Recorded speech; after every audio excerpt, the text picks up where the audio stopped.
watch the tunes. మీకీ sound గుర్తుందా? రర్. ఇప్పుడొచ్చే బైక్లు రర్ మని సౌండ్ లేకుండా వెళ్తాయి కానీ ఒకప్పుడు ఈ శబ్దమే ఊరికి రాజసం. అదే మన బజాజ్ చేతక్. మా ఊర్లో శంకరయ్య గారి దగ్గర ఒక పాత ఆకుపచ్చ రంగు స్కూటరుంది. అది బండి కాదు, వాళ్ల ఇంటి పెద్ద కొడుకులాంటిది.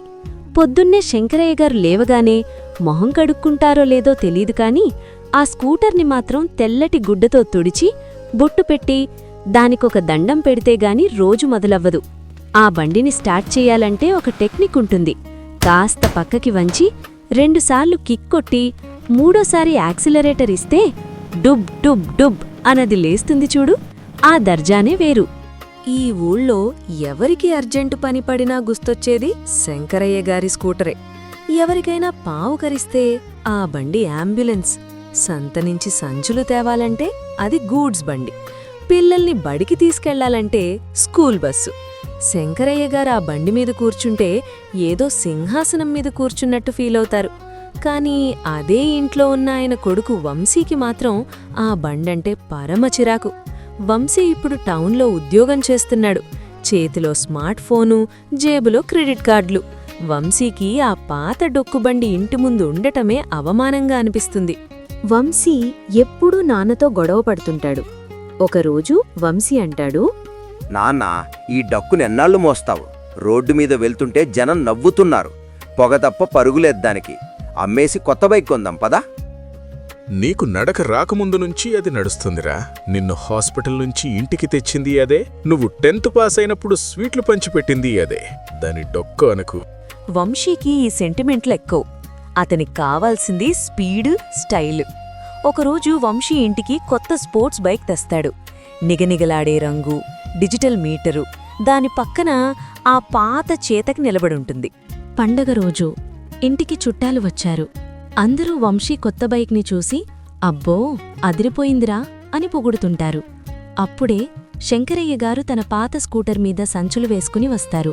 బండి సరిగ్గా స్టార్ట్ అవ్వక పొగలు కక్కుతూ చుట్టాల ముందు ఆగిపోతుంది. అందరూ నవ్వుతారు. వంశీకి కోపం తన్నుకొస్తుంది. అందరు ముందే నాన్నమీద అరిచేస్తాడు. చెప్పితే అర్థం కాదా నీకు? పరువు తీస్తున్నావు. రేపే దీన్ని గుజరివాడికి వేసేస్తున్నా. ఇంకోసారి ఇది ఇంటి ముందు కనిపిస్తే బాగోదు. ఆ మాటకి శంకరయ్య గారు నిశ్శబ్దమైపోతారు. ఆయన ఏమీ మాట్లాడరు. బండి తాళం చెవి తీసి వంశీ చేతిలో పెట్టి తలదించుకుని లోపలికి వెళ్ళిపోతారు. ఆ రోజు రాత్రి శంకరయ్య గారు భోజనం చెయ్యరు. మరుసటి రోజు ఉదయం రోజూ వినిపించే డొప్ డొప్ శబ్దం లేదు. ఇల్లు నిశ్శబ్దంగా ఉంది. వంశీ ఆ బండిని అమ్మేయడానికి ఒక మెకానిక్ని పిలుస్తాడు. మెకానిక్ బండిని చూసి డిక్కీ తెరుస్తాడు. సార్, ఇందులో ఏవో పేపర్లున్నాయి, తీసుకోండి అని వంశీకి ఇస్తాడు. వంశీ ఆ పాత కవర్ ఓపెన్ చేస్తాడు. అందులో ఏమున్నాయో తెలుసా? బండి తాలూకా పేపర్లు కాదు, వంశీ చిన్నప్పుడు రాసిన మొదటి పలక, Vamsi 10th class hall ticket, Vamsi మొదటి ఉద్యోగం తాలూకా ఆఫర్ లెటర్, వాటితో పాటు ఒక చిన్న డైరీ. ఆ డైరీలో శంకరయ్య గారు రాసుకున్న లెక్కలున్నాయి. కాని అవి డబ్బుల లెక్కలు కాదు. ఈ రోజు వంశీని స్కూల్లో దింపిన రోజు. బండి పెట్రోల్కి 20 రూపాయలు అప్పు చేశా. కాని వాడు క్లాస్లోకి వెళ్తుంటే ఆనందంగా ఉంది. ఈ రోజు వంశీకి జ్వరం. అర్ధరాత్రి బండి స్టార్ట్ అవ్వలేదు. 3 కిలోమీటర్లు తోసుకుంటూ వెళ్ళా.